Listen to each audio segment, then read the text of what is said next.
나이가 들어 중년이 되어 가면서 허리살은 늘어 허리튜브가 만들어지고 뱃살도 쪄서 고민이 많습니다.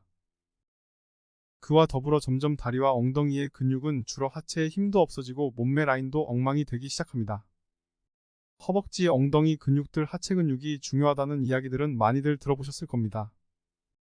하체 근육은 일어서고 앉기, 걷기, 계단 오르기 등 우리의 일상생활에서 아주 중요한 역할을 합니다.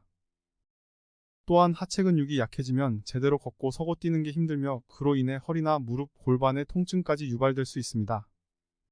특히 중년 이후에는 여성의 경우 체중이 증가하기도 하고 근육이 약해지기도 해서 무릎을 비롯해서 관절 질환이 급격하게 늘어나기 때문에 하체 근육은 아주 중요합니다.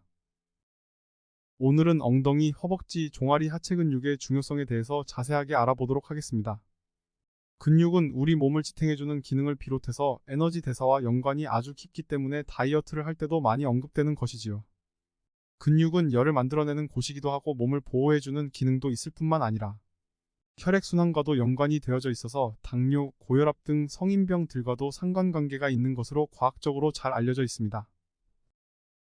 이렇게 중요한 근육은 40대가 되면서부터 급격히 줄어들게 되어서 80세쯤 되면 본인이 가지고 있던 근육의 약 절반 이하로 줄어들게 된다고 합니다. 근감소증은 보행장애와 낙상사고는 물론이고 작은 충격에도 골절을 쉽게 일으킬 수가 있기 때문에 특별한 주의가 필요한 것입니다. 더군다나 하체 근육이 약해지게 되면 보행 자체에 문제가 발생하게 됩니다. 무릎 관절을 비롯해서 관절에도 여러 가지 문제가 발생될 수가 있게 되는 것입니다. 근육은 혈액순환과도 연관이 아주 깊은데요. 근육은 기립성 저혈압과도 연관이 있습니다. 기립성 저혈압은 갑자기 일어나게 되면 빈혈이 있는 것처럼 어지럽거나 휘청거리는 증상을 이야기하는 것입니다. 앉아있거나 누워있을 때 아래쪽이나 바닥에 몰려있던 혈액이 일어날 때 빠르게 머리 쪽으로도 이동해서 균형을 잡아줘야 하는데 순간적으로 혈액이 부족하게 되어서 발생하는 증상을 기립성 저혈압이라고 합니다. 이때 장단지 근육 안에 있는 심부정맥에 피가 많이 몰려있다가 일어설 때 장단지 근육이 수축을 하면서 심부정맥에 있는 혈액을 빨리 돌려줘야 하는데 장단지 근육이 약하게 되면 균형을 맞추지 못하기 때문에 기립성 저혈압이 발생하는 것입니다. 종아리 근육이 쇠약해지면 혈류가 정체되어져서 우리 몸을 돌고 있던 혈액들이 심장으로 다시 돌아와야 하는데 올라오지 못해서 심각한 문제를 일으켜 건강을 해치게 되는 경우가 발생합니다. 이러한 경우 종아리 근육을 강화시켜주면 되는데요. 종아리 근육이 강화되면 만성 피로를 풀어주며 심장 기능이 크게 강화되어서 강력한 심장 펌프질로 전신으로 혈액을 잘 공급하게 됩니다. 이제까지는 하체 근육이 어떠한 역할을 하고 얼마나 중요한지 알아보았는데요. 이제 하체 근육을 키우기 위해서는 운동을 좀 해야겠지요. 그런데요, 우리 현대인들 시간에 쫓기고 생활에 지쳐서 헬스장에 가서 트레이닝 할 시간도 없고 시간이 조금 생겨도 게을러져서 쉬고 싶어집니다. 집에서 뒹굴거리면서 잠깐 쉽게 할 수 있는 운동을 찾고 계시지는 않으셨는지요? 그렇다면 오늘 영상을 끝까지 시청해주세요. 오늘 알려드리는 운동을 집에서 하신다면 충분한 허벅지, 엉덩이 근육을 만드실 수 있을 겁니다. 첫 번째 운동, 다리 벌리기. 다리 벌리기 운동은 고무밴드만 있으면 스쿼트처럼 관절을 굽히지 않기 때문에 집에서 쉽게 부담 없이 다리와 엉덩이 근육을 키워 볼록한 애프립을 만들어줍니다. 다리 벌리기 운동 방법은 다리에 걸 수 있는 고무밴드를 준비해주세요. 그리고 고무밴드를 무릎 바로 위에 허벅지에 걸어줍니다. 만약 고무밴드를 준비하지 못했다면 맨몸으로 진행해주시면 됩니다. 바닥에 매트나 푹신한 이불을 깔고 앉아 허리를 세우고 가슴을 열고 자신있게 다리를 벌려주는 동작을 반복하시면 됩니다. 호흡은 다리를 벌릴 때 숨을 내쉬고 다리를 오므릴 때 숨을 마시면 됩니다. 밴드는 근육 강도에 따라 무릎 아래에서부터 무릎 위까지 적당히 위치시키면 됩니다. 무릎이 약하시다면 무릎 위 허벅지에 밴드를 위치시키고 운동해주세요. 등이 굽은 상태로 운동하는 것도 허리에 통증을 유발할 수 있으니 복부에 힘을 주고 가슴을 쫙 펴서 운동해주세요. 60초 하시고 10초간 휴식합니다. 이런 동작을 처음 해보셨다면 생각처럼 다리가 잘 안 벌려질 수 있습니다. 그건 엉덩이와 다리 근력이 강하지 않은 것이니 천천히 늘려나가 주시면 됩니다. 다리 벌리기가 힘들게 느껴지신다는 것은 운동을 잘하고 있는 것이니 걱정하지 않으셔도 됩니다. 운동은 빨리 하실 필요가 전혀 없습니다. 다치지 않고 천천히 안전하게 하는 게 훨씬 중요합니다. 두 번째, 한쪽 발 까치발 서기입니다. 서서 한 발은 발 뒤꿈치 올려서 까치발을 하고 다른 한 발은 들고 있어야 합니다. 한쪽 발만 사용해서 서 있으면서 중심을 잡는 것입니다.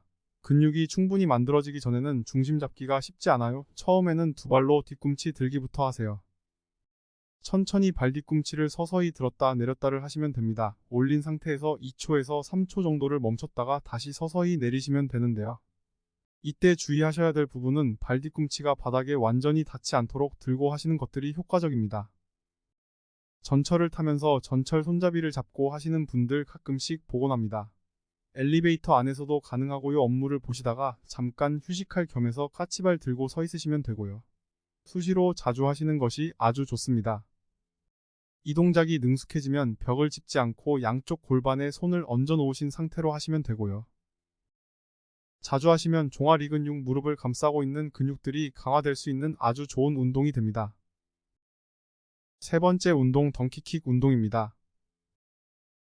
덩키킥 운동은 대둔근과 중둔근을 발달시켜 봉긋한 F립을 만들어줍니다. 집에서 쉽게 따라 하실 수 있는 운동으로 다리를 뒤로 들어 올리는 동작으로 접근성이 좋고 효과는 아주 좋은 운동입니다. 덩키킥 운동 방법은 바닥에 두 팔을 펴고 무릎을 구부린 채 엎드려 주세요. 이때 허리를 곧게 펴고 복부에 힘을 주면서 코어의 긴장감을 유지해줍니다. 엎드린 자세를 유지하며 구부린 무릎을 수직으로 올려주세요.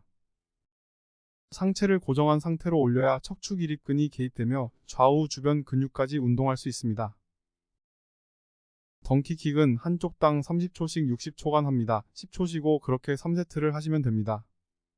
이렇게 해서 밖이나 헬스장에 가지 않고 집에서 쉽게 탄탄한 하체를 만들 수 있는 3가지 운동에 대해 알아봤습니다. 처음 엉덩이 운동을 시작하시면 허리랑 다리도 아파서 제대로 하는 게 맞는지 궁금하실 수도 있습니다.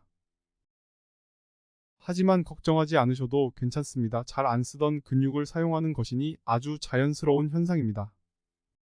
이 운동을 자주 반복하시다 보면 나도 모르게 엉덩이가 탄탄해지고 체형이 교정되는 모습을 보실 수 있을 겁니다. 가장 중요한 건 급하지 않게 각자의 속도에 맞춰서 천천히 운동을 지속하는 것입니다. 여러분들은 분명 꾸준히 잘하실 수 있을 겁니다. 이제는 이러한 운동과 함께 근육을 유지하기 위한 식품과 그 효능에 대하여 알아보도록 하겠습니다. 근육을 유지하는데 가장 중요한 영양소는 뭐니 해도 단백질입니다. 중년의 나이라면 섭취하시는 단백질의 양을 조금 더 늘려 드셔야 합니다. 대표적으로 달걀이라든지 두부 그리고 적절한 육류나 생선을 매일매일 조금씩 자주 드시는 것을 권장해 드립니다. 한 번에 많이 드시는 것은 의미가 별로 없습니다. 단백질은 우리 몸에 저장이 되지 않기 때문이죠. 매일매일 조금이라도 꾸준히 드시는 것이 훨씬 더 중요합니다. 근력 운동을 하게 되면 활성산소가 많이 만들어지게 됩니다. 항산화 식품을 적절하게 드시는 것도 도움이 됩니다. 동양의학에서는 근육은 간이 주관한다고 합니다. 간 기능을 활성화할 수 있는 신맛이 나는 음식을 드시는 것도 도움이 될 수가 있는데요. 대표적인 것이 바로 식초입니다. 저는 감식초에 꿀을 조금 넣어서 운동할 때 자주자주 마십니다. 꼭 식초가 아니더라도요, 새콤한 과일을 드시는 것도 도움이 될 수 있습니다. 그리고 중요한 것이 잎이 많은 엽채소입니다. 시금치, 케일, 상추 등 질산염이 풍부한 녹색잎 채소를 많이 드시게 되면 근육 기능을 강화하는 데 도움이 됩니다. 연구에 의하면 우리 인체는 질산염을 일산화질소로 만드는데요. 일산화질소가 혈액을 좋게 하고 운동 능력을 높이는 데 도움이 됩니다. 호주 에디스코아 연구팀이 3,759명에 대해 약 12년간 데이터 조사를 하였는데요. 시금치, 케일 등 잎이 무성한 엽채소를 통해 질산염을 섭취한 사람들이 그렇지 않은 사람들에 비해 하체 근육 강도는 약 11% 정도 강하고 걷는 속도는 4% 더 빠른 것으로 보고되었습니다. 오늘은 하체 근육의 중요성과 운동하는 방법 및 근육 생성에 좋은 식품들에 대하여 말씀드렸습니다. 영상을 보시고 궁금한 사항은 댓글 남겨주세요. 이 영상이 도움이 되셨다면 좋아요와 구독 그리고 알람 설정 부탁드려요. 저는 더 나은 영상으로 다시 찾아뵙겠습니다. 행복하시고 건강하세요.